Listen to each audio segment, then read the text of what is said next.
Hi, good morning, good afternoon, or good evening. Today we are going to see a smart approach to solve DI, mainly bar graph, which are frequently asked in examinations like SBI PO, clerk, and other IBPS examinations. If you are a beginner or someone who takes more time to solve such question, then this video will be really helpful for you. And if you found it useful, then please do share with your friends. Okay. तो ये हमारा DI रहा, मतलब graph, और ये उस पे based questions. ठीक है, हालांकि मैंने यहाँ पे 4 ही क्वेश्चन दिखाए हैं क्योंकि 5 एडजस्ट नहीं हो पाए। ठीक है, तो वो हम सॉल्यूशन करने के टाइम दिखा देंगे। आप क्या कर सकते हो, आप 2 मिनट के लिए पॉज कर सकते हो और सॉल्यूशन को ट्राई कर सकते हो, फिर आप हमारा सॉल्यूशन भी देख सकते हो कि अगर मेरा सॉल्यूशन अच्छा है तो हो सकता है आपको ज़रूर फ़ायदा होगा। और मैं ये पक्का बोल सकता हूँ कि अगर आप न्यू स्टूडेंट्स हो या फिर अभी आपको ज़्यादा टाइम लग रहा है, तो आपको ये वीडियो देखने के बाद एक आइडिया तो हो जाएगा कि आप कैसे अपना टाइम सेव कर सकते हो। और सच में आप सॉल्यूशन देखोगे फिर आपको फ़र्क पता चलेगा कि कैसे सॉल्यूशन करना चाहिए था। ऐसा मैं नहीं बोल रहा हूँ कि ये सॉल्यूशन बेस्ट है, बट हाँ, अगर आप न्यू स्टूडेंट हैं तो आपको बहुत अच्छा लग सकता है। ठीक है, सो मैं सॉल्यूशन करता हूँ, आप पॉज कर लेना, फिर 2 मिनट के बाद ही सॉल्यूशन देखना, पहले खुद से ट्राई ज़रूर करना। यहाँ पे क्वेश्चन क्या है, द बार ग्राफ सेज, या फिर the bar graph given below shows total number of votes cast in 5 different districts of West Bengal in 3 different phases, that is phase 1, phase 2 and phase 3। तो यहाँ पे क्या है, 5 districts हैं, कहाँ के, वेस्ट बंगाल का। ये इससे मतलब नहीं है, बट मैं समझा दे रहा हूँ। और वहाँ पे वोटिंग हो रहा है 3 फेज में, फेज 1, फेज 2 और फेज 3 में, और तीनों के वोट्स का जो ग्राफ है यहाँ पे गिवन है। तो आपको इसके बेस्ड ये 4 क्वेश्चन है और एक क्वेश्चन बाद में, वो पांचों क्वेश्चन सॉल्व करना है। ठीक है, तो मैं क्या करता था एग्ज़ाम में, मैंने जब 1-2 एग्ज़ाम दिया है, अभी आगे भी देने हैं, तो मैं क्या करता हूँ, मैं डाटा पहले लिख लेता हूँ। मैं इसलिए पहले लिख लेता हूँ क्योंकि मुझे लगता है कि मैं बार बार डाटा देखूँगा तो मेरा ज़्यादा टाइम जाएगा, क्योंकि वहाँ पे स्क्रॉल करने का सबसे बड़ा इश्यू होता है। क्योंकि आजकल तो IBPS वाले एग्जाम्स में भी हिंदी और इंग्लिश दोनों में क्वेश्चन आ रहे हैं, मतलब आपको स्लाइड करना पड़ सकता है। तो वहाँ पे टाइम जाने से अच्छा है अगर मैं डाटा लिख सकता हूँ बहुत जल्दी, तो मैं डाटा लिख लेता हूँ। तो यहाँ भी हम डाटा लिख लेंगे, आप चाहे तो नहीं लिख सकते हैं, क्योंकि ये आप पे डिपेंड करता है कि आप कैसे जल्दी बना सकते हो। ठीक है, मतलब कैसे आप डाटा लिख सकते हो या नहीं लिख सकते हो, ये आप पे डिपेंड करता है। अगर आप जल्दी लिख सकते हो तो ठीक है, अगर नहीं, आपको लगता है कि लिखना सही नहीं है तो आप नहीं लिखोगे, ये आप पे डिपेंड करता है। मैं इस पर कुछ नहीं बोल रहा हूँ। तो यहाँ पे हम देखेंगे तो हावड़ा में जो है फेज़ 1 में कितने वोट्स डाले गए हैं, 432। ठीक है, हावड़ा में फेज़ 1 में 432 डाले गए हैं। अगर मैं इसको बोलूँ, क्या आप इसको 432 के अलावा कुछ लिख सकते हो किसी और तरीके से? अच्छा, अगर आप यहाँ पे 432 लिखते हो तो आपको यहाँ लिखने के लिए क्या करना पड़ेगा, 432 में कुछ माइनस करना पड़ेगा। कितना माइनस करना पड़ेगा, जितना एक बॉक्स का वैल्यू है मल्टीप्लाइड बाई 2, मतलब क्योंकि 2 बॉक्स है यहाँ पे, ये और ये।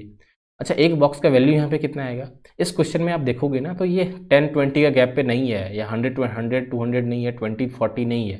तो आपको यहाँ पे जो भी नंबर्स आएगा वो एक्चुअल, मतलब जीरोस के साथ तो नहीं आएगा, 10-20 तो नहीं आएगा। तो कितने आ रहा है देखो, ये टोटल 4 बॉक्स है और उनका सम कितना दे रखा है, 144 दे रखा है। मतलब एक बॉक्स में कितना होगा, मतलब 36। मतलब एक जो स्मॉल यूनिट ऑफ बॉक्स है, यानी कि ये, इसका जो एक्चुअल वैल्यू है वो कितना है, 36 है। यानी कि एक जो छोटा सा बॉक्स है वो 36 वोट्स को रिप्रेजेंट कर रहा है।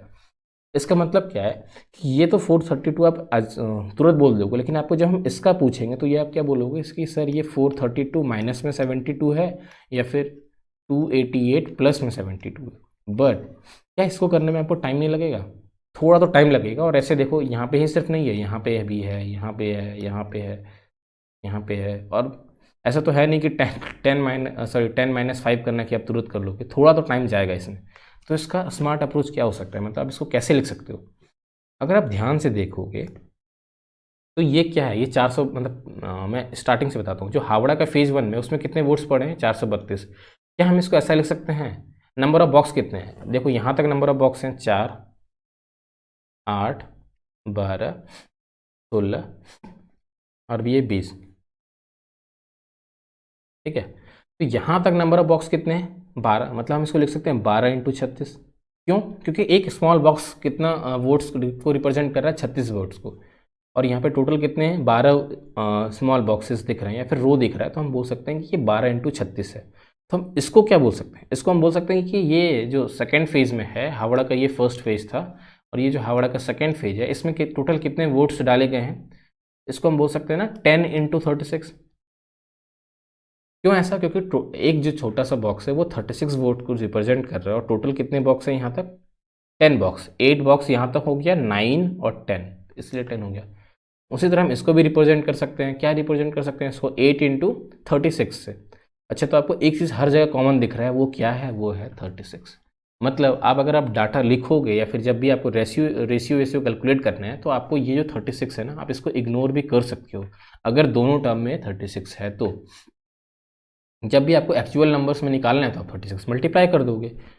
मेरा कहने का मतलब सिर्फ ये है कि जब भी अगर आप डाटा लिखते हो या फिर आपको जब रेशियो निकालना है, जैसे आप मान लो कि हावड़ा का फेज़ 1 और फेज़ 2 का आपको रेशियो निकालना है, तो आप क्या करोगे?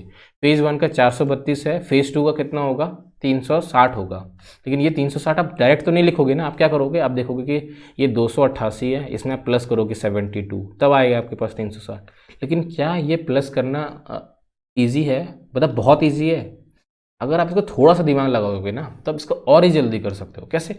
आप इस 432 को जानते हो कि ये कुछ नहीं है, ये 12 इंटू 36 है। ये मैं मल्टीप्लाई करके नहीं बोल रहा हूँ 12 इंटू 36 है, मैंने काउंट कर लिया है कि नंबर ऑफ बॉक्सेस जो हैं वो यहाँ पे 4, यहाँ पे 4, यहाँ पे 4, यानी टोटल 12 है। यानी कि ये जो 432 है वो 4 इंटू 12 सॉरी 36 इंटू 12 होगा, क्योंकि 36 एक बॉक्स का नंबर ऑफ वोट्स रिप्रेजेंट कर रहा है। तो उसी तरह ये जो पॉइंट है वो कितना है? 10 बॉक्सेस हैं, मतलब 10 इंटू 36 होगा। तो आपको कुछ नहीं करना था, जो नंबर ऑफ बॉक्सेस थे ना, ये 36 ये 36 तो कट ही जाएगा। आप सीधा बोल सकते हैं कि 6:5 हमारा रेशियो होगा।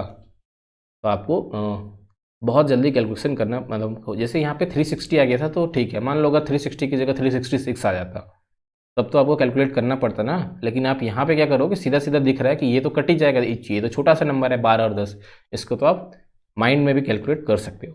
तो हम सबसे पहले क्या करेंगे? हम सबसे पहले डाटा लिखेंगे, उसके बाद फिर सॉल्यूशन तुरंत ही हो जाएगा। आप नहीं भी लिख सकते हो डाटा, ऐसा कोई कंपलसरी नहीं है कि आप पहले क्वेश्चन में डाटा लिख लो। बट हाँ, अभी मुझे सारे क्वेश्चन बनाने हैं तो मैं डाटा लिख ले रहा हूँ। और डाटा भी मैं पूरा नहीं लिखूंगा, फिर नंबर ऑफ बॉक्सेस लिखूंगा। कैसे?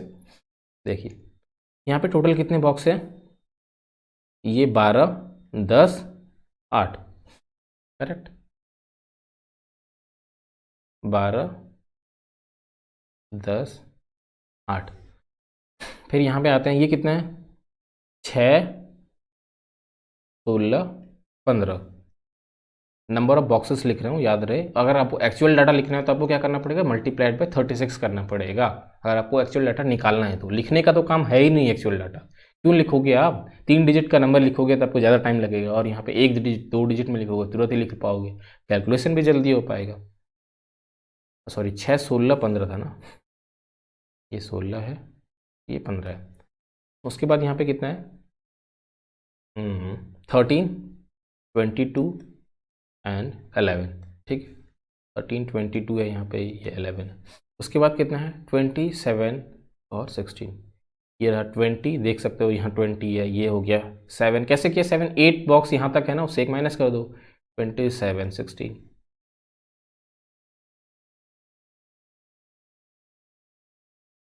लास्ट में ये क्या बचा? दार्जिलिंग, 5, 12 और ये हो गया 10।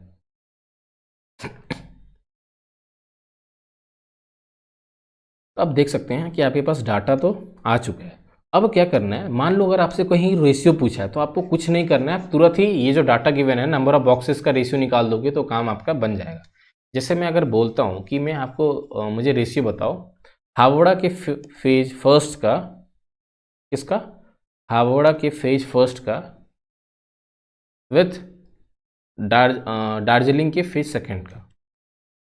तो आप क्या करोगे? देखो हावड़ा का फेज फर्स्ट कितना है? 12 बॉक्सेस है ना उसमें, तो 12 यूनिट्स आप लिख सकते हो उसको। और दार्जिलिंग में कितना है? दार्जिलिंग में भी 12 है, तो आप सीधा बोलोगे कि 1:1 है। हालांकि यहाँ पे आप नंबर ऑफ वो भी देखते तो सेम होता है, लेकिन क्या अगर मान लो इसकी जगह कुछ और होता है, जैसे मान लो अगर मैं पूछ लेता हूँ कि हावड़ा का फेज फर्स्ट का रेशियो किसके साथ? जलपाईगुड़ी के फेज 3 के साथ। तो जलपाईगुड़ी के फेज 3 के साथ, तो आप यहाँ पे क्या करोगे? 12 बटा सीधा 15 कर दोगे तो आपको मिल जाएगा 3 4 ज़ा 12, 3 5 ज़ा 15, यानी कि 4:5। मतलब रेशियो वाले क्वेश्चन को तो आप देखते ही उड़ा सकते हो। ठीक है, अब मान लो आपको एक्चुअल डाटा अगर से कैलकुलेट करना पड़ता है तो आपको एक्चुअल डाटा में क्या मिलता? कुछ नहीं मिलता आपको। हावड़ा के फर्स्ट में क्या मिलता है आपको? 12 इंटू 36 मिलता, और नीचे में कितना मिलता है इसको आपको? 15 इंटू 36, अब मल्टीप्लाई करके देख लेना वही आ रहा होगा, ये 36 कट ही जाएगा, इसलिए मैंने 36 को अवॉइड किया है। जब भी एक्चुअल नंबर बोलेगा तभी हम इस 36 का यूज़ करेंगे, एल्स यूज़ नहीं करेंगे। तो 3 4 ज़ा 12, 3 5 ज़ा 15, तो 4:5 हमारा आंसर हो जाएगा। तो मैं क्या कर रहा हूँ, मैं ये जो डाटा मैंने लिखा है इसको मैं सारे पेज पे पेस्ट कर लेता हूँ, फिर हम सॉल्यूशन करते हैं, ठीक है, सारे क्वेश्चन का तुरंत ही हो जाएगा सॉल्यूशन। बस आप अपने जो सारा काम था वो तो कर ही लिया है। अब आते हैं पहले क्वेश्चन पे। तो ये हमारा पहला क्वेश्चन है। क्वेश्चन में क्या बोल रहा है, the average number of votes cast in Darjeeling and Birbhum together is what.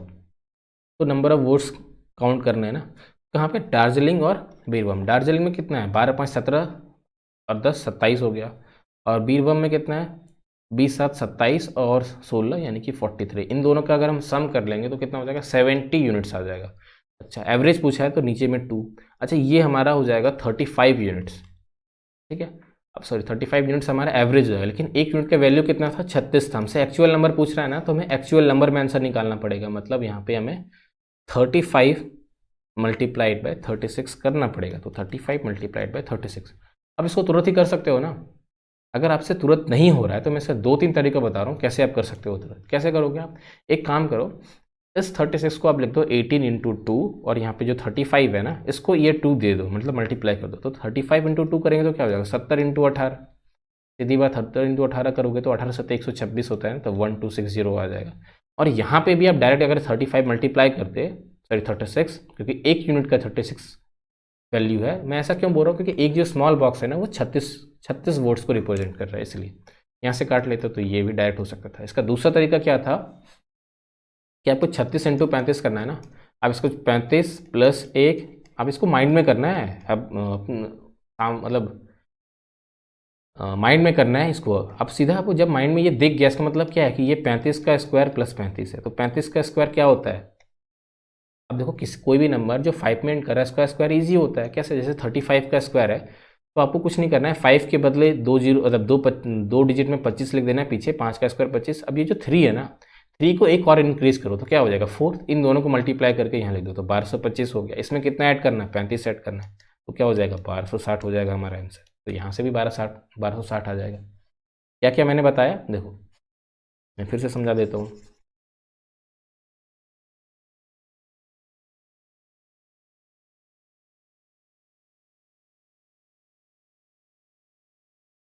यहाँ तक तो आपको पास आ चुका है कि आपके जो टोटल वोट्स है इन दोनों डिस्ट्रिक्ट्स में वो कितना है, वो है 70 यूनिट्स, ठीक है। आपको एवरेज निकालना है तो मल्टीप्लाई बाय 2 किए, और एक्चुअल नंबर भी निकालना है, इसलिए मैंने 36 से मल्टीप्लाई कर दिया। 2 को 18 से काट लिया तो हमारे पास 18 7 126 और जो यानी कि 1260 आ गया। और दूसरा इसमें क्या था, मान लो आपने अगर काट लिया है यानी 35 यूनिट आ चुका है आपका, तो इसको अगर 36 से मल्टीप्लाई करना है तो इसको मैंने बता दिया कि इस 36 को आप क्या लिख दो, 35 प्लस 1 लिख दो, और ये 35 है। तो ये क्या है, ये कुछ नहीं है, ये है 35 का स्क्वायर प्लस 35। 35 का स्क्वायर कितना होता है, 1225 प्लस में 35 यानी कि 1260 आ जाएगा यहाँ से भी। तो ये हमारा आंसर हो जाएगा। इस क्वेश्चन को मैंने 2 3 तरीके से एक्सप्लेन किया है, इसलिए टाइम लगा है, बट आप इसको अगर बनाओगे ना तो बहुत जल्दी बन जाएगा इस वाले मेथड से। एल्स क्या होगा, आपको देखो यहाँ सब डाटा में आप अगर आप 36 मल्टीप्लाई करने लगोगे तो आपको देखो क्या करना पड़ेगा। हम पहले बार इरेज कर लेते हैं फिर बताते हैं। आपको करना क्या पड़ेगा, जैसे मान लो आपको बीरभूम और दार्जिलिंग का निकालना है, तो आपको हर जगह का डाटा अलग से ऐड करना पड़ेगा, और अब तुरंत ऐड भी नहीं कर पाओगे क्योंकि यहाँ पे 36 मल्टीप्लाई हो जाएगा, यहाँ पे भी 36 मल्टीप्लाई हो जाएगा। तो जो नंबर्स आएंगे उनको ऐड करना थोड़ा उतना ईजी नहीं रह जाएगा। अब जैसे 5 और 12 है, इसको आप तुरंत ही ऐड कर सकते हो कि 17 होगा, प्लस 10 27 होगा, लेकिन क्या आप वो नंबर 3 डिजिट में होता तो इतनी आसानी से कर पाओगे, नहीं कर सकते ना। तो ये एक स्मार्ट अप्रोच है इसको सॉल्व करने का। बस यही चीज़ आपको हर क्वेश्चन में फॉलो करना है। रेशियो और परसेंटेज आ गए तब तो और आसानी से बन जाएगा, तब तो 36 का यूज ही नहीं होगा ना। अब आते हैं दूसरे क्वेश्चन में। यहाँ पे क्या बोला, the ratio of number of vote cast in Howrah in phase 1 and that in Birbhum in phase 2 together is together to total number of vote cast in Darjeeling. मतलब क्या पूछा है, हावड़ा के फेज 1 और बीरभूम के फेज 2 में जितना वोट कास्ट हुआ है टुगेदर, वो उसका रेशियो किसके साथ, दार्जिलिंग में टोटल वोट्स के साथ। तो हम देखें तो हावड़ा के फेज़ 1 में कितना वोट कास्ट हुआ है, 12 यूनिट। एक यूनिट कितना वोट्स को दर्शाता है, 36 वोट्स को। क्यों? क्योंकि एक जो स्मॉल बॉक्स है वो 36 वोट्स को रिप्रेजेंट कर रहा है यहाँ पे। मैं बार बार इसको समझा रहा हूँ ताकि आपको कन्फ्यूजन ना हो। तो यहाँ पे 12 हो गया, और BM के फेज़ 2 में कितना है, 7। तो यानी कि टोटल 19 यूनिट्स का रेशियो किसके साथ निकालना है, दार्जिलिंग में। तो दार्जिलिंग में अभी मैंने देखा था टोटल कितने वोट्स हुए थे, 27 यूनिट्स का। अब देख रहे हैं क्या मिल रहा है, 19 यूनिट्स रेशियो से 27 यूनिट्स। ये यूनिट्स कट गया तो 19:27 हो गया। अगर आप एक्चुअल डाटा के साथ निकालते हैं तो आपके पास क्या आता है, आपके पास वैल्यू कुछ नहीं आता। आपको यहाँ एक ऐसा नंबर मिलता है जो 19 × 36 होता है, नीचे में ऐसा नंबर मिलता है जो 27 × 36 होता है, और लास्ट में आप जब कैंसिल करते तो ये 36 कैंसिल ही होना था। तो आपको अल्टीमेटली आंसर यही मिलेगा। बट मुझे बता, क्या अननेसेसरी इस मल्टीप्लिकेशन से होके गुजरना जरूरी है? क्या आपको 3 डिजिट्स के नंबर ऐड करने जरूरी है? नहीं है ना। जब आप इजी बना सकते हो 2 डिजिट्स के नंबर में सॉल्यूशन करके, तो क्यों लेंदी करना है? तो ये सॉल्यूशन अच्छा सॉल्यूशन हो सकता था, और बाकी सारे क्वेश्चन में भी यही मेथड अप्लाई करना है। आई होप आपको समझ में तो आ ही गया होगा, फिर मैं सॉल्यूशन कर दे रहा हूँ। The number of vote cast in phase 2 in Bankura and Birbhum. तो बंकुरा और बीरबम में कितने वोट्स हो रहे हैं, यहाँ पे 22 और यहाँ पे 7, यानी कि 29। इज हाउ मच % मोर और less than the number of vote cast in phase 3 और phase 3 in Jalpaiguri and Darjeeling. तो दार्जिलिंग और जलपाईगुड़ी के फेज़ 3 में कितने वोट्स हो रहे हैं, यहाँ पे 15, यहाँ पे 10, 25। तो इससे कितना % ज़्यादा है? तो 25 से कितना % ज़्यादा है, 29। अगर आप देखो तो 4 ज़्यादा है, कितने पे? जिससे निकालना है ना, जिससे ज़्यादा पूछा है, मतलब लेस देन के बाद जो भी आएगा ना उसको नीचे लिखना है, और जितना ज़्यादा ऊपर लिख दो, मल्टीप्लाइड बाय 100। 25 को 4 से मल्टीप्लाई करो तो 16% आपका आंसर होगा। अगर आप एक्चुअल नंबर्स के साथ खेलते तो आपको क्या मिलता है, यहाँ पे मिलता है 36 इंटू में 29, यहाँ पे मिलता 25 इंटू 36। लेकिन जब भी आपको परसेंटेज चेंज पूछा है ना, तो आपको एक्चुअल वैल्यू के साथ करना ही नहीं है। अगर आप क्या करोगे, इतना करोगे तो जो चेंज आएगा मल्टीप्लाइड बाय, जैसे मान लो आप एक्चुअल में अगर आप निकालते, जैसे मान लो आप बिगिनर हो गए, तो आप क्या करना सोच रहे होगे, आप सोच रहे होगे कि sir 36 multiplied by 29 minus 36 multiplied by 25 upon में 36 मल्टीप्लाइड बाय 25 मल्टीप्लाइड बाय 100, यही तो होगा परसेंटेज चेंज। लेकिन मुझे बताओ, आप यहाँ पे जो एक्चुअल वैल्यूज लिखते तो क्या मैं यहाँ 36 ये 36 तीनों जगह से कट नहीं रहा है कॉमन लेके? तो क्यों लिखना है? अगर आप लिखोगे तो आपको देखो, यहाँ पे कम से कम 4 डिजिट का नंबर होगा, यहाँ पे 4 डिजिट का नंबर होगा, नीचे 4 डिजिट का नंबर होगा, और आप बताओ मुझे, यहाँ पे आपको सीधा 1 डिजिट का नंबर मिल रहा है। 1 डिजिट का नंबर ऑपरेट करना ईजी है या 4 डिजिट का? ऑब्वियस सी बात है 1 डिजिट का। तो आप 4 डिजिट में क्यों फंसोगे? तो आपको कुछ नहीं करना है, सीधा आपको नंबर ऑफ बॉक्सेस या फिर यूनिट्स बोल सकते हैं उसको लिख के सीधा सॉल्व कर देना है।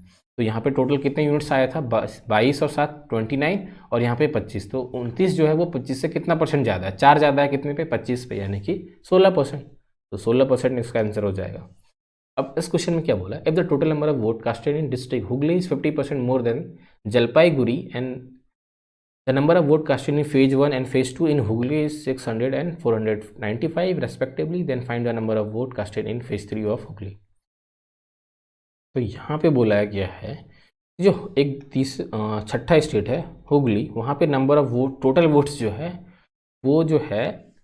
वो 50% ज़्यादा है जलपाईगुड़ी से। तो जलपाईगुड़ी में कितने वोट्स पड़ रहे हैं, अब देखो कि 16 6 22 और 15 37 यूनिट्स। अच्छा, तो इसका 50% ज़्यादा करेंगे तो क्या होगा, 37 इंटू 1.5, ठीक है।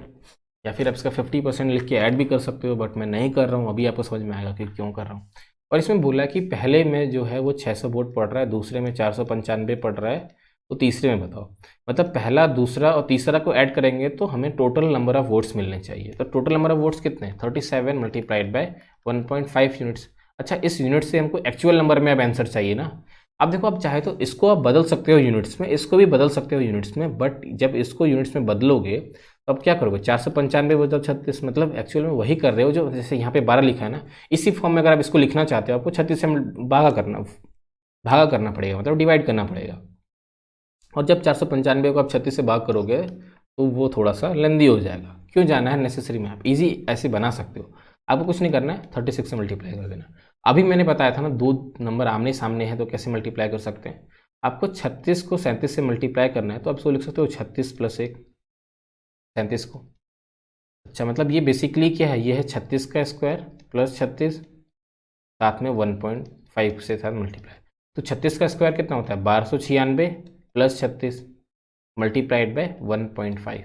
ये चीज़ आपको माइंड में करना है, मैं इतना लिख रहा हूँ बट आपको नहीं लिखना है, आपको ये माइंड में कर लेना, क्योंकि ये तो आपको पता ही नहीं है कि आप ऐसे लिखोगे। तो आपको ये कॉपी में क्यों लिखना है, आप सीधा 36 का स्क्वायर लिखोगे प्लस 36 लिखोगे, तो ये कितना आएगा ये कितना आएगा 1, काम क्यों नहीं कर रहा है, ठीक है। तो ये कितना हो जाएगा, तो 1296 प्लस 36 1332। अच्छा, इसको मल्टीप्लाई करना है 1.5 के साथ। मैं इरेज करके एक बार अच्छे से देखता हूँ।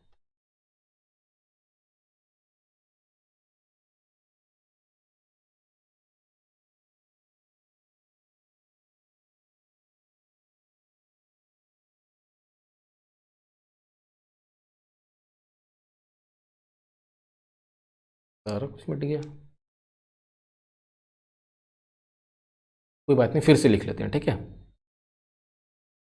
आपको यहाँ पे क्या मिल गया था, ये है 37.5, सॉरी 37 मल्टीप्लाइड बाय 1.5 था ना।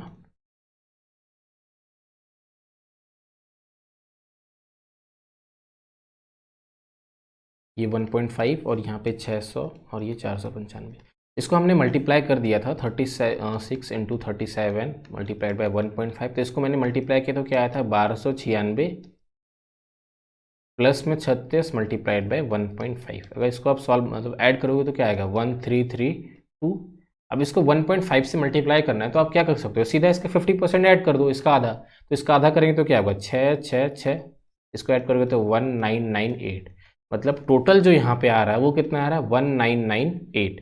अब इसमें से 400 और 495 और 600 यानी कि 1095 फेज़ 1 और फेज़ 2 को मिला के हैं। तो फेज़ 3 में कितने हो जाएंगे 1998 माइनस 1095।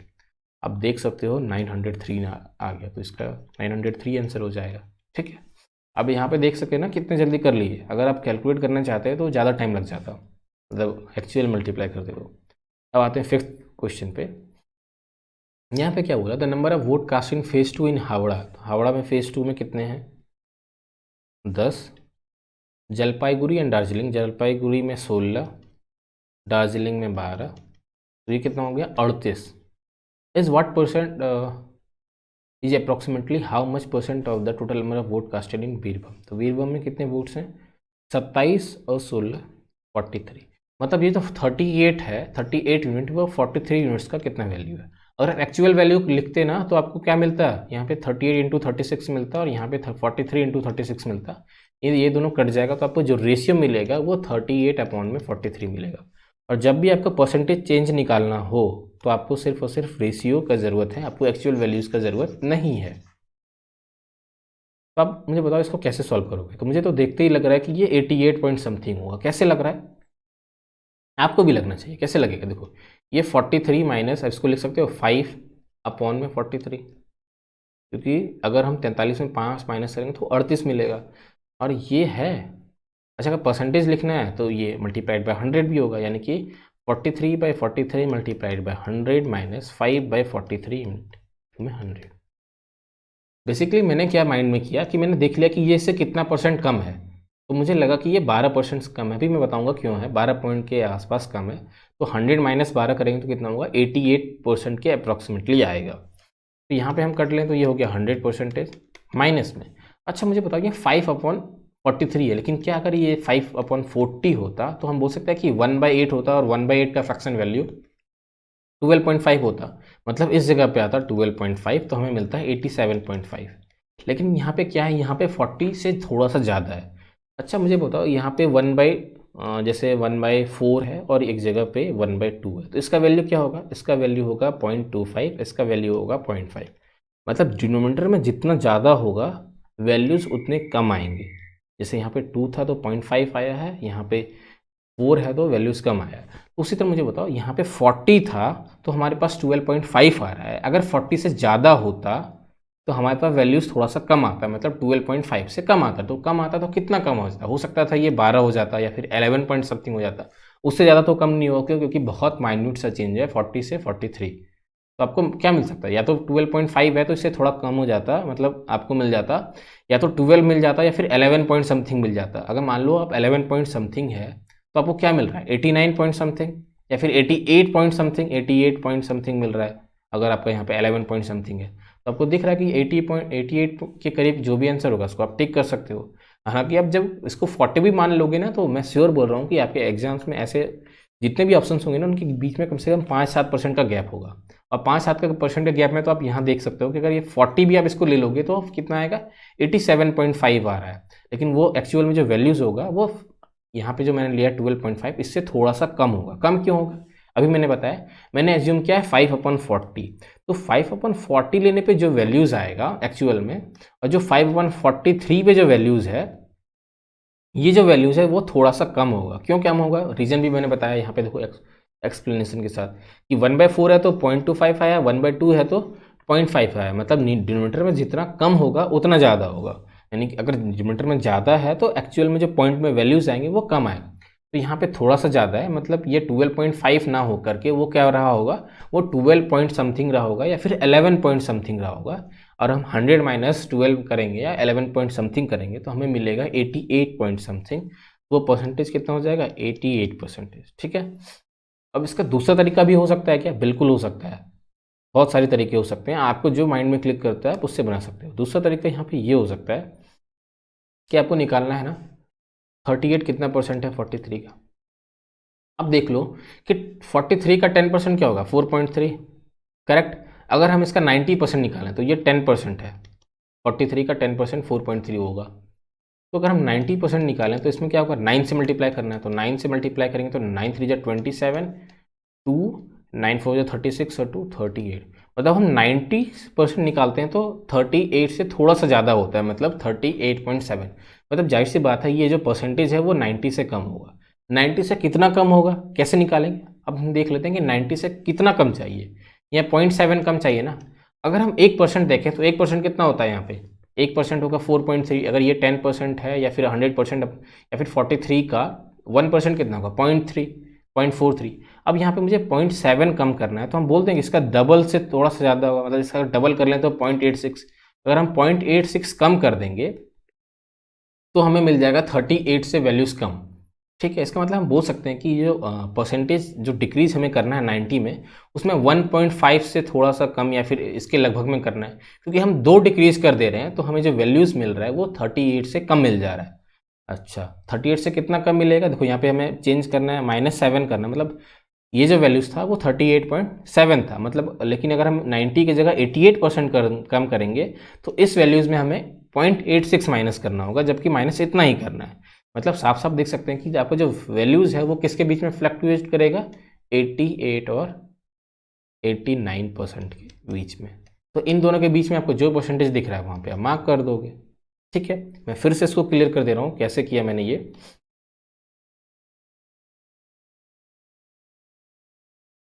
देखो 90% में इतना आ गया ना, अगर 89% होता, अगर मैं 89% निकालने की कोशिश करूँ, मतलब 1% माइनस कर दूँ तो इसका 1% कितना होगा, 0.43।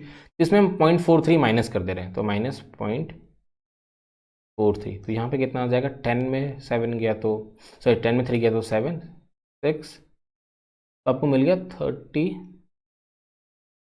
38.67। ठीक है। कुछ गलत तो नहीं किया ना, अच्छा ये 6-7 नहीं 2-7 होगा ना, वही मैं सोचूं कुछ तो गलत किया है। 38.27 हो गया जब 89% है। तो अगर 88% करेंगे तो फिर से इसमें 1% माइनस करना पड़ेगा, 1% बोले तो 0.43।